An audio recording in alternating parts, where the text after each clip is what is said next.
Hello ladies and gentlemen, welcome to a tutorial video on how to make 2D characters using pixel art. My name is John, otherwise known as Megahertz, and today I'm going to be walking you through the process that I use to create 2D NPCs for the game that I'm actually making. I'm making a devlog series on a game that is modeled after The Legend of Zelda: A Link to the Past, so it's a top-down 2D RPG. And so I need a new character today. I needed actually an oracle that's going to kind of be like the character that knows pretty much everything that's happening around the village area that the player can go talk to and ask for directions. So just to show you the process that I use, first and foremost, I actually use a software called Aseperite. And hopefully you have this software. If you don't and you're serious about pixel art, you need to get it. You can pick this up off of Steam. I want you to know I'm not sponsored in any way. This is just an amazing piece of software. It's only $20. You can actually wishlist this. I actually did that and got it for 10 bucks. So it goes on sale. But if you're going to be making pixel art, you are going to need a software like this. And there is a reason why. It gives you the ability to not only split it up in layers, but you have frames. It is just so incredibly helpful to have everything split up the way that you need it split up. So get Aseperite. If you're going to get Aseperite, you're going to need to know the shortcuts. And don't be overwhelmed by this. I don't use all these shortcuts, but there are several that I use. And so if you can memorize this, you memorize the whole thing, good for you. You'll be that much faster whenever you want to create stuff. But using shortcuts on your keyboard just makes it to where you don't have to go, oh, okay, what tool did I need? Oh, okay, I need the pencil tool, or I need a fill tool. So where was that at? Fill tool, paint bucket, right there, fill. So learning the shortcuts is going to speed that process up, where if I just hit B, I have my brush, or if I just hit G, well, then I got my fill tool, or E is erase tool, or you shift U, you can get the ellipse tool. It's just helpful to learn those, so I would really recommend that. If you are going to create pixel art characters, the thing that I practice is I have all of my characters set up on pretty much the same dimensions. So I actually started with a 24 by 24 pixel. I didn't do 16 by 16 because you can get a little bit more definition with 24 by 24, and 36 by 36 or 64 by 64 just seemed like a lot of work for me. You do get more definition, but it's just more work. So I actually started with a 24 by 24, and all these characters should fit on a 24 by 24, but I actually am using a 24 by 36. And the reason I did that is so that whenever my characters animate, if you notice, like for example, the head goes up here, and the head goes down, and the head goes up, and the head goes down. I have the top to where I can animate the characters in frame animation, and then the shadows are prominent underneath every one of these characters. So it's just helpful for me to do a 24 wide by 36 high, and so that's what I use for my characters. So I'm actually going to go create a new reference sheet here, 24 by 36. Now another thing I do before I start drawing is, again, I have my characters on their own color palette, and you can just load a new color palette if you want. If you're just getting started, they have a bunch of these actually preloaded into Aseperite, but I actually started with one of those. I can't remember which one I started with, and I started editing it, and I just have my own palette that I like now, that is my character palette, and so I have it saved as character palette. And so now when I open that up, if it loads, there we go. Now I have the same color palette that is my character palette, and I do that. I keep it separate from the world or any items so that those characters do not blend in with the world. Another thing that's helpful for that is using a black prominent line. If you notice, I not only do that with their body and their outline, I do that for their head, I do that for their hands, and that's just helpful for me to know where those objects are whenever they're animating. So like for example, a walk animation, you need to see that his hands are going back and forth. So his head's going up and down, it's moving from his body. I use a black line. You don't have to use a black line, but for me it's helpful. Let me just fix this really quickly. That's something that needs to be, oh, let me try it again. I need a, I don't know why that got changed. Somewhere along the line that got changed to where that's not completely transparent anymore. The reason I have that transparent next to my black is because whenever I press B and get my brush tool, this is left clicking, so I have this as left click right here, and this one is right clicking. So I have just kind of like an erase tool with my left and right click. That's helpful for me. You don't have to do that, but again, that's what I use. So now that I have my area to where I can start drawing, I'm going to bring in that reference sheet that I have of a character that I just Googled, pretty much, just a village elder, and I found a picture that I kind of like. It's not going to be identical, but it is something that I kind of liked. Going to Sprite, I'm going to increase the canvas size here, and I'm just going to give myself a little bit more room here. So to the right, I'm going to increase that by 24 more. You notice it's twice as wide now, but I need to make sure that I don't actually accidentally draw into that area if it's not a part of the character area. So what I'm going to do is I'm going to turn on my grid. Let me see if I can find that. View grid settings, and I set my grids up in 24 by 36 pixels. And so now you see that blue line there. That's just to use for reference so that my characters don't actually accidentally go over into another character sheet.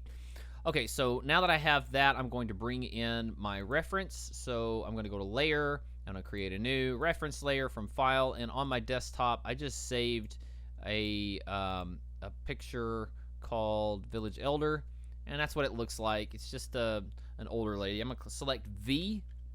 This is my Move tool by selecting V shortcut. I'm just going to move this over to the right. That's essentially what I want my character to look like, but it's not going to be facing the camera. So on my character sheet, if you notice, they're all kind of coming to the right over here.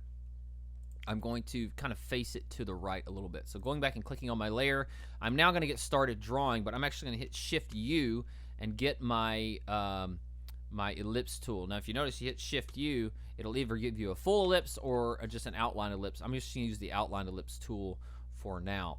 Now I'm going to start with her head, and I'm just going to kind of start with a circle here, kind of give her that shape, and she's kind of got like a bun on the back. Just not, I didn't start in the right place. I'm going to Control Z and back up a little bit. That's too close. It's hard to get this one right.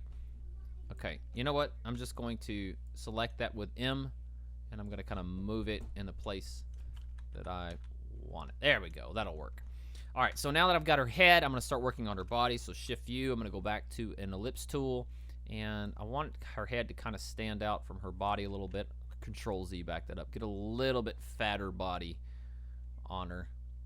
All right, so it kind of makes her head look a little bent over, and we can adjust that later on after we get this drawn. Now, she's actually got a dress. Now, the shadow is actually going to be right in here, so I'm actually not going to pass this area, but I'm going to kind of give her some shoes here, like that, and then give her another shoe up here, just like that. And then what I'm going to do here is I'm just going to kind of bring this out and make like a little dress. So I'm right clicking and erasing that area, and now I have kind of an area where she's supposed to be. So I'm gonna take these out. I do not like using hard corners. What I mean by hard corner is something like that. I try to keep it looking a little bit thinner. If you kind of back up a little bit, it's not as prominent as, say, something like that. I don't like that. I cut the corners off if at all possible. In some places, you will have a hard corner, like for example right here where the head comes down. So now that I have her head kind of put together, now what I'm going to do is I'm going to start actually coloring some of this in so that you can start to get the idea of where she's going to be. So I'm going to start her eyes. Let's see. Let's put her eyes right. Is that too close? That's a little bit too close. So let me come up a little bit. There we go. And I'll put her head and her mouth right there. So she's got her eyes and her mouth. And let me start with her hair. She's kind of an older lady, so let's kind of make her hair a little bit white. I'm going to take that out and just leave that right there. I might actually have to come up with the hairline just a little bit. Yeah, that's better. All right, now that we have that, let's fill in the rest of that. I select G and went to a fill tool for that. And she has like this little red ribbon in her hair. So let me go back and press B, and I'll kind of put that ribbon in there. And let's fill in her face. So I'm going to use kind of like a skin color here, pressing G. And I'm going to go back to B, and now I'm going to kind of give her like a little ear. And I'm going to bring that hair down just a little bit right there. to kind of give that impression of an ear. Okay, so now that we got her head, let's start working on her body a little bit. So she's kind of got like this shawl around her body. So I'm just going to kind of bring it down and do like a little line that she's got there. And let's see if we can make it, let's make it that color. Will that work? I'm gonna press I and fill that hole in right there. And I don't like that color. Let me back up a little bit. Let's see, make it a little bit more green. Okay, so her top's gonna be green, and then she's got this apron thing. So let's put in an apron for her. And kind of move it across there. Alright, so we got that. I'm going to back this up just a little bit, kind of get it a little bit more prominent there. Okay, and let me move this in. It's kind of hard to get that right, isn't it? Okay. And we know that her shoes are going to be underneath her dress, which will color that dress in just a minute. But the tips of her shoes are going to be kind of standing out from underneath her dress. So let's see, make it a dark blue dress. There we go. Just kind of get the idea. Now, again, this looks really flat right now. And the reason why is because we haven't really put any shadows in, with the exception of her toes here. I'm actually going to be taking colors that are similar from the palette. Okay, so let's, for example, for the blue here, I used this blue, or did I use this blue? Which one did I use? I used that one. So let me get a little bit darker color. It's kind of more of a gray. Tell you what, let me recolor the blue here with this, and then I'll use this darker blue as the shadow. Sometimes you need to recolor things.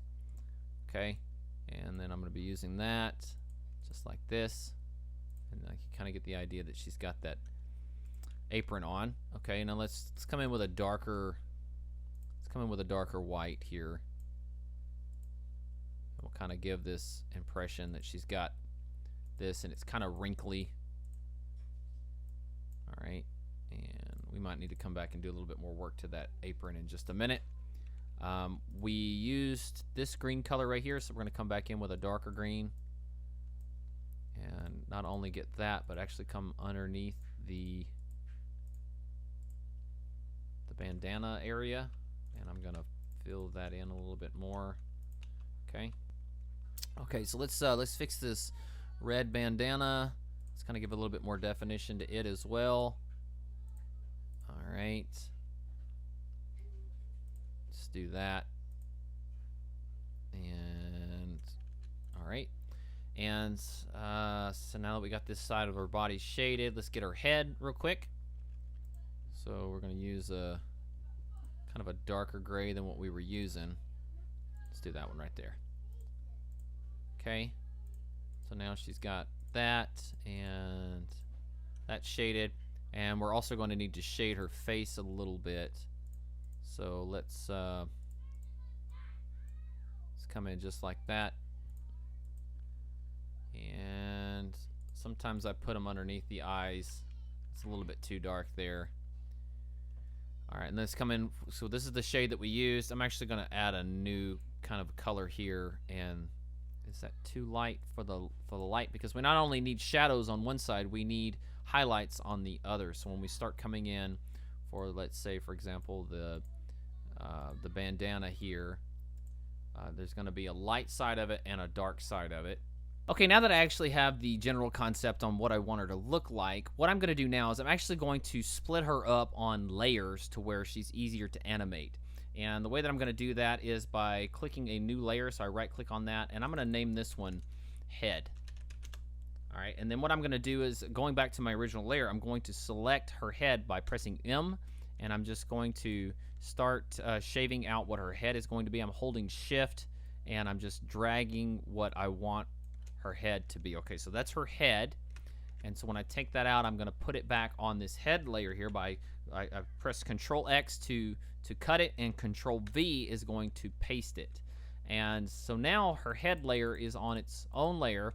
And what I need to do now for her body is I need to actually finish the rest of her body out as if her head were still there. So now that her head isn't there, it's a little easier to see. I'm actually going to fix that bandana just a little bit, and we'll come in like this, and then the rest of this is pretty much going to be shadowed. Alright, I'm just going to put it right there too. So when the head comes back in, it should just look like, well, her head's sitting on top of her body, right? So we click that, turn that off, and you can actually do this. So we're going to name this one Body, and we can actually make her feet underneath the body. So let's click a new layer here, and we're going to drag it underneath the body, and I'm going to go back to the body layer, and I'm going to select her feet here, and let's see, take that one right there and cut, and then put it back on this layer, and then do the same thing for this one. So I'm going to cut off of the body layer, so shift control X there and go back to the body layer, and then put it back underneath the dress. So the body is going to be this one, and the feet are going to be this one. Now I'm actually going to fix the body a little bit to where it wouldn't need the feet if the feet weren't there. So going to my brush tool again, I'm going to go right here, and let's just say I do it like this. Now when the body and the feet come in, see, the feet are not as prominent. So what I'm actually going to do is I'm going to take the whole body. So I'm going to select the whole body, and I'm just going to lift it up 1 pixel. And now whenever I bring the feet in, you'll see that the feet actually kind of stand out. Now I am actually going to need to fix those feet just a little bit.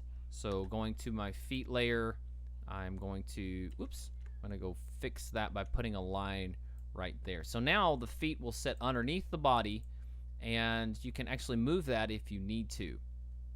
So the head layer, let's take the head, go back to the head layer here, and I'm actually going to kind of bring that down a little bit, just like this. And I just realized that on the body layer, there's 1 little pixel missing right here on the body. And I'm, of course, rename this one Feet. Alright, so there's actually one more little step that we need to set this up, and that is that we need a cane and some hands. So let's create a new layer, and let's make this one, this is actually going to sit on top of the body. Let's do left hand, left hand, and we'll create a little hand for her. So let's do it over here at first, and then we'll kind of move it in just a minute. Okay, and the way I do my hands typically is I have the light on the bottom and the dark on the top. I think that's right. Yeah. Okay, so that's one hand. So we'll just kind of create that. We can actually duplicate this layer. Duplicate, and we'll call this one right hand. And then what we're going to do with the right hand is we're actually going to move it to the right over here, and we're actually going to put that underneath the body layer, so it actually kind of sits out. Oops, I can't do it when it's selected. That's what it's telling me. So now that it's not selected, let's move it down underneath the body, and you'll see it kind of falls out underneath the body there. It's still there, so when you take the body layer off, it's still there, but it is actually behind the body a little bit. And the left hand, I'm just going to hit V and kind of move that layer over just a little bit. Now actually I just realized I want that right hand to come out a little bit more, and I'm going to put a stick in it. So let's create a new layer, and let's say stick, and this is going to be underneath the right hand.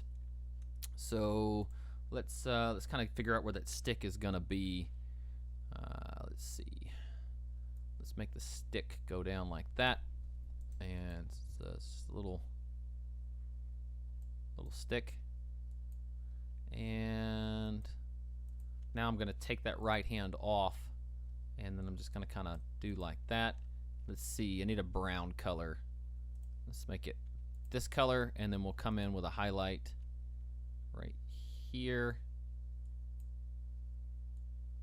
Alright, might have been too much. We'll make it a little bit lighter. Is that the color we used? It's not in the same color family. Alright, let's lighten it up just a little bit, and we'll come in with this one right there. Alright, so now when we put her hand back, she should have her hand over the stick, and we'll actually move her hand out just a little bit. I'm going to select V and come back out just a little bit. and I don't like the way that stick looks with it like that. So let me go back to the stick layer and erase that just a little bit and do it like this. Let's do it like that. I'm actually going to change the color of this stick to that right there. I don't like that light highlight. Okay, so now she has her right hand, she's got a stick, and the reason we did it in these layers, I'm actually going to delete this reference layer now because I'm pretty happy with the way that looks. And I'm going to decrease the canvas size here to take it from the right by 24. Oops, need to do a minus 24, and that will bring it back in. And there's one more thing I need to do here is I needed a shadow, so I'm going to add a new layer, go down to the bottom, and create a shadow. And this little shadow is pretty much just going to be sitting right here. Let's do this just like that. Whoops. That, and we'll start it moving in right here. All right, and I'm going to take the body and the feet and the stick. I'll just take out all these other ones where they're not visible and just do the shadow for just now, just for right now. And let's see, right there. And I'm going to use a fill tool and fill it back in. And then I'm going to bring everything back in. Okay, so now she has not only her body and hands and stick and feet and hands, or her head. It's all on a separate layer. And the reason we're doing that, again, is if you wanted to do a new frame, let's say you wanted to do a walking animation, you could take the head here just on this frame, and you say, I'm going to take this head, I'm going to move the head down. So now, whenever she walks, you can move her head down, and let's say we're going to make the stick come out this way, and the hand is going to follow the stick. There we go. So now she's like, oh, now she's hitting something with her cane. Whatever. You can do animations, but you set it up on a separate layer so that it's easier to move these things. And what I like to do, just one more little step, just to make sure that this is easier to manipulate. I like to put it in a group, and we can call this, just call it Granny, whatever. And then everything underneath that needs to go into that grouping. Is that right? Okay, yeah. So we're in that grouping now.